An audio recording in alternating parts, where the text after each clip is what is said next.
मी भाषण चांगलं देतो, पण कदाचित मी आज जास्त बोलू शकणार नाही.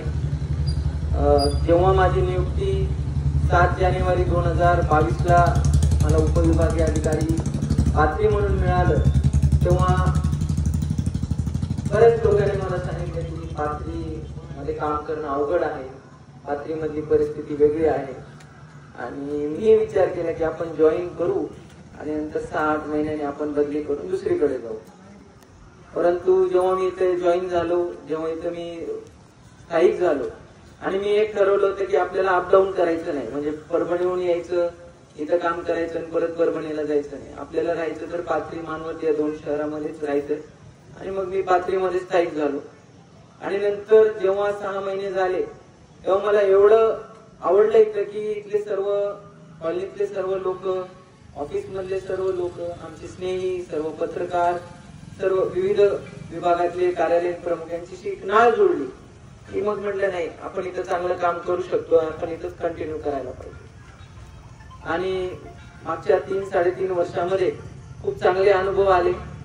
मला एकदा एका राजकीय नेत्याने सांगितलं की सर, तुम्ही जर निवडणुकीत उभ्या असतात तर कदाचित आमचा पराभव झाला असता, कारण तुम्हाला एवढे बुके आणि पुष्पगुच्छ वाढदिवसाला आले ते कधीच आजपर्यंतच्या या 12-13 वर्षाच्या काळातल्या एसडीओ ऑफिसला कधी आलेले नाही. परंतु त्यामध्ये मी माझा श्रेय किंवा माझी जी जडणघडण झाली व्यक्तिमत्वाची ती मी माझ्या आई आणि वडिलांना देतो. माझे वडील 37 वर्ष त्यांनी कंडक्टर आणि कंट्रोलर म्हणून सेवा केली आणि माझी आई अगोदर शिक्षिका होती आणि नंतर मुख्याध्यापिका म्हणून ती रिटायर झाली. तर तिची जी जडणघडण व्यक्तिमत्व असतं ते मला मिळाले की आपण माणूस म्हणून शेवटी लोकांना आठवत राहतो. अधिकार काय येत जातात, आज नवीन अधिकारी येतील, 2 महिन्याने आपण मला अधिकार म्हणून विसरून जातात, पण माणूस म्हणून आपण मला लक्षात ठेवावं एवढीच इच्छा. आणि ते जडणघडण, ते व्यक्तिमत्व विकास हे माझ्या आईमुळे झालं, वडिलांमुळे झालं. नंतरच्या या 3-3.5 वर्षामध्ये आम्ही विविध उपक्रम केले. त्याच्यामध्ये सर्वांना, तलाठी मंडळाधिकाऱ्यांना आपण सोबत एक इंटरॅक्शन व्हावं, आपण एखाद्या ठिकाणी जावं, कारण त्यांचे जे काही सुखदुःख आपल्याला समजायला पाहिजे, त्यांच्या अडी अडचणी आपण समजून घेतल्या पाहिजे, म्हणजे काम करायला सोपं होतं. कारण नेहमी मार्च एंड आला की जमीन महसूलची वसुली असेल, गौणखनीची वसुली असेल, हे प्रत्येक वेळेस ते आपण त्यांना नोटीस देणार, त्यांना सस्पेंड करणार, कारणे दाखवा नोटीस देणार. त्यापेक्षा आपण त्यांची भावना समजून घेतली, त्यांच्या हृदयाला आपण जर हात घातला, त्यांच्याशी मिळून घेतलं, तर मग तेही काम करण्यामध्ये उत्सुक होतात. आणि सांगण्यासाठी की आमच्या सर्व तलाठी मंडळाधिकारी, सर्व कार्यालयीन स्टाफने अतिशय चांगलं काम या 3 वर्षात केलं. आणि पाथरी उपविभागाची 3-4 वर्ष 100% जमीन महसूल वसुली, गौणखनिज वसुली पण पूर्ण झाली.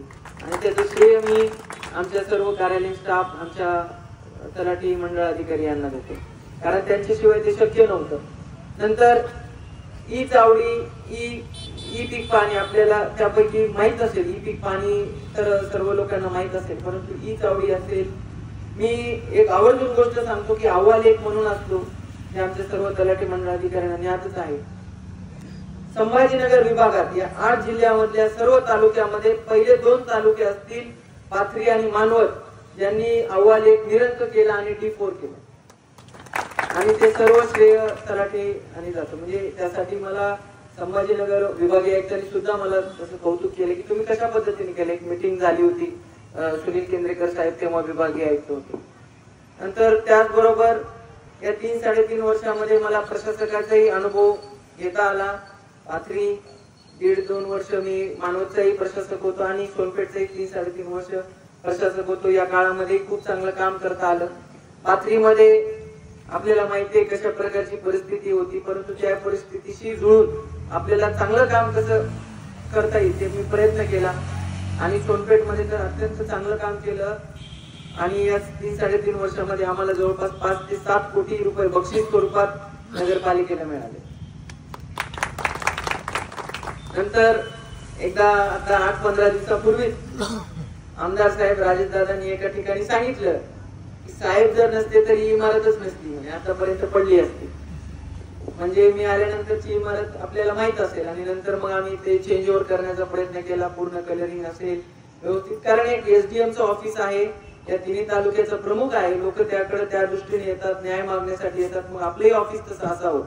मग आम्ही लोकसहभागातून वैयक्तिक माझ्याकडनं आमच्या कर्मचाऱ्यांनी पण डोनेट करून आम्ही ते ऑफिस व्यवस्थित केलं. आणि आताही जेव्हा आमदार साहेब अजितदादांची निवडणूक झाली ते आले होते पहिल्यांदा, त्यांना आम्ही पहिलीच मागणी केली की आमची ऑफिसची जागा आहे जायकवाडीची आहे ती आम्हाला तात्काळ हँडओव्हर करायची महसूलला आणि नवीन क्वार्टर आणि नवीन बिल्डिंग इथं बनवायची. ते तेवढेही म्हणले तुम्ही तर राहणार नाही, म्हणजे मी राहणार नाही, परंतु नवीन अधिकारी जो कोणी येईल त्यासाठी आपण करायला पाहिजे. आमदार साहेब त्यांनी तात्काळ होकार दिला आणि त्याचा पाठपुरावा करून आता एक आपण फायनल स्टेज मध्ये आहोत. नंतर या 3-3.5 वर्षामध्ये जसं यांनी सांगितलं की कास्ट सर्टिफिकेट असेल, MCL असेल, कुणबी सर्टिफिकेट असेल. बापूचा आमचा परिचय तेव्हा आला होता की जेव्हा मराठा आरक्षणासाठी आंदोलन चालू होतं बाबळगावला, बऱ्याच ठिकाणी आंदोलन चालू होतं. 1-2 वेळेस तिथं तलाट्यांना बरंच रोषाला जावं लागलं. पण मी म्हटलं की आपण अशा ठिकाणी जरूर हजर व्हायला पाहिजे, कारण आपल्याला आपला तलाठी सुद्धा प्रोटेक्ट करायचा आहे. कारण तलाठीला मारण झाली तर तेही योग्य मेसेज जाणार नाही, परंतु आपल्याला त्याची पण सूट दाखवून द्यायची. मी स्वतः तिथं उपस्थित झालो, सगळ्यांचं ऐकून घेतलं, तिथंच काही तात्काळ निर्णय घेतले आणि ती परिस्थिती मी हाताळली. तर ती अशा प्रकारची आंदोलनं, भरपूर आंदोलनं आम्ही इथं हाताळण्याचा प्रयत्न केला. आता एवढे हाताळले की आता फार लोक बसतही नाहीयेत आंदोलन. नाही तर मला अगोदरची लोक सांगायची की बरेच दिवस ट्रेन निघत नाही SDM ऑफिसचा, परंतु आपलं एक कौशल्य असतं, आपण एक चांगलपणाने बोललो. आणि असं नाही की लोकांना समजत नाही, लोकांना समजतं, फक्त त्यांना चांगल्या भाषेत समजवलं, एकदम व्यवस्थित त्यांना समजवलं तर ते समजतात आणि फार काही हट्टी नसतं. मग त्यांचं समाधान करण्याचा आपण प्रयत्न केला. शेतकऱ्यांचे पीक विमा असेल तेव्हाही त्यांचे भरपूर उपोषण झाले, आंदोलन झाले, आपणही त्यांना न्याय देण्याचा प्रयत्न केला. आता MD साहेब गेले तिथून, ते यांचे माझे संबंध फार चांगले झाले. त्यामुळं लोकांना कळालं की सरांचा त्यांचे व्यक्तिगत संबंध आहे. आमचे मिसेस आणि त्यांची मिसेस पण बेस्ट फ्रेंड आहेत. त्यामुळे ज्यांचा ऊस जायचा नाही ते माझ्याकडेच यायचे. आणि सर तुमचे ते मित्र आहेत ते आमचं तर घेणार नाही फोन, पण तुम्ही जर फोन केला तर 100% आमचा ऊस जाईल. तर तेही आपण संबंध डेव्हलप करून बाबा आपल्या इथल्या शेतकऱ्यांचं नुकसान होऊ नये त्यासाठी प्रयत्न केला. नंतर आता आपल्यात नसणारे स्वर्गीय देशमुख साहेब लिंबा कारखान्याचे सर्वेसर्वा यांचाही 2023ला बरेच शेतकरी संघटनांनी उपोषण केलं होतं. 100 रुपये वाढीव उसाला 2 वर्षापूर्वी ते मिळाले नव्हते तर ते देण्यासाठी. मग मी फोनवरून त्यांना संभाषण केलं, मी एकदा त्यांची वैयक्तिक भेट घेतली आणि या लोकांची समस्या सांगितली तर त्यांनी तात्काळ 100 रुपये वाढीव होकार दिला आणि 2 ते 3 दिवसामध्ये दिवाळीनंतर ते त्यांना मिळालं. त्यामुळे शेतकऱ्यांच्या बद्दलही शेतकरी लोकही आपल्यावर फार खुश होते. आणि सर्व राजकीय असेल तरी आपण सर्वांशी, राजकीय ते विरोधक असतील ते त्यांच्या लेवलवर, परंतु आपल्याशी असल्यावर आपण व्यक्तिगत संबंध जोपासले. आता बापू सोबत आम्ही क्रिकेट खेळायचो, ते दुसऱ्या टीमचे कॅप्टन असायचे, मी वेगळ्या टीमचा, भांडणं व्हायचे, नंतर आम्ही चहा घ्यायचो. तसंच काका यायचे, ऑफिसला यायचे, चहा पाणी, नंतर काय काम असेल तर करायचं, नाही तर व्यक्तिगत भेटी करून ते जायचे. आणि विशेष म्हणजे वकील संघटनांनी देखील आम्हाला खूप सहकार्य केलं. जवळपास मी आल्यानंतर 100 ते 125 केसेस पेंडिंग होत्या. इथं भारती साहेब आहेत, त्यांनाही माहिती आहे की आम्ही तो आकडा आता 30-40 वर आणला आणि भरपूर लवकर निकाल देऊन लोकांपर्यंत निकाल पोहोचवले.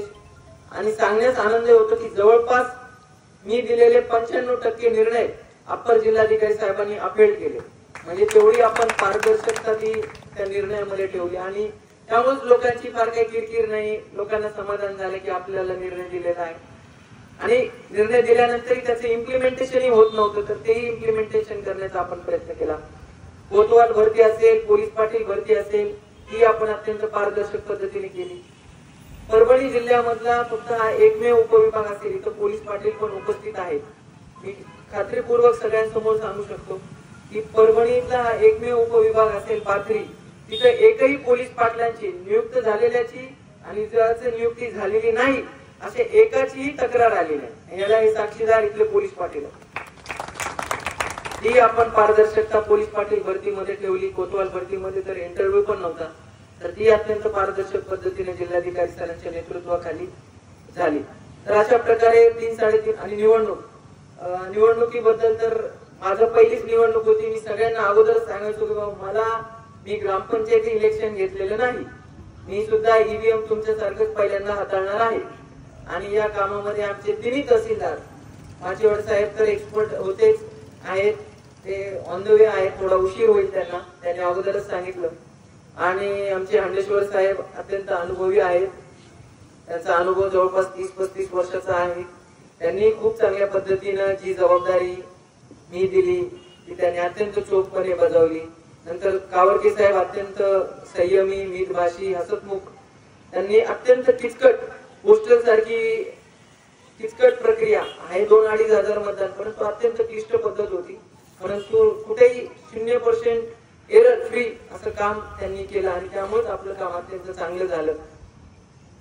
लोकसभेमध्ये सावळे मॅडमनी देखील आयटीची जबाबदारी अत्यंत चांगली पाडली आणि यांनी भाषणामध्ये त्यांचं नाव घेतलं नाही भुमरे साहेबांनी, परंतु चांगल्या बातम्या कशा द्यायच्या, पत्रकारांना चांगल्या बातम्या कशा द्यायचं त्याचं काम भुमरे साहेबांनी केलं. आणि आम्ही त्यांना म्हणलं की आता तुम्ही विधानसभेला तुम्हीच आहे, त्यामुळे ती जबाबदारी पत्रकारांना, कारण नेहमी पत्रकारांना माहिती लागते ना की किती फॉर्म आले, किती गेले, कोणी अर्ज भरला, कोणी अर्ज मागे घेतला, तर ती बातमी आपण त्यांना वेळेमध्ये दिली.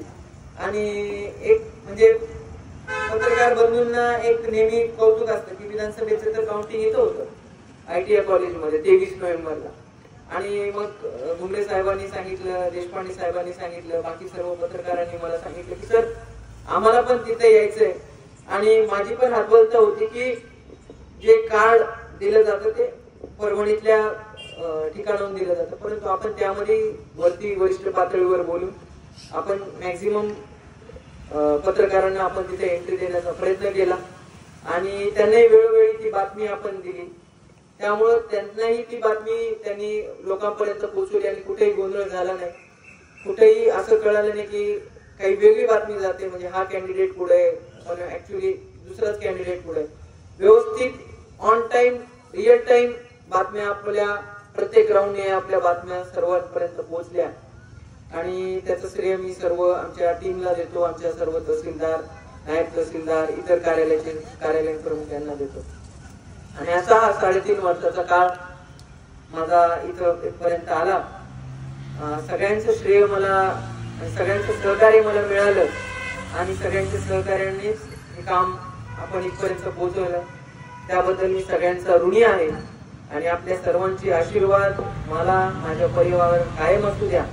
आणि आपण जी इच्छा व्यक्त केली की मी इथं येऊन अजून उच्च पदावर पोहोचावं, मी त्यासाठी प्रयत्न करेन, परंतु मी आपल्याकडनं एकच मागेल की आपले आशीर्वाद, आपल्या सदिच्छा माझ्यावर, माझ्या परिवार कायम असू द्या.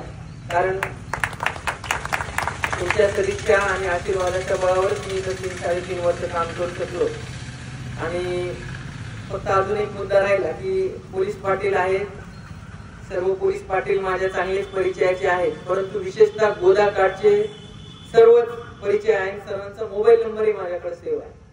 तर आमचे उमराचे पोलीस पाटलांनी मला 2-3 वेळेस सांगितलं, मी एकदा 4 वाजता गेलो, रात्री 2 वाजता गेलो, ते म्हणे सर पहिले SDM असतील की ते 4 वाजता आले आणि आम्हाला डायरेक्ट कॉल करून सांगतायत चला आपल्याला इथं कारवाई करायची, इथं करायची.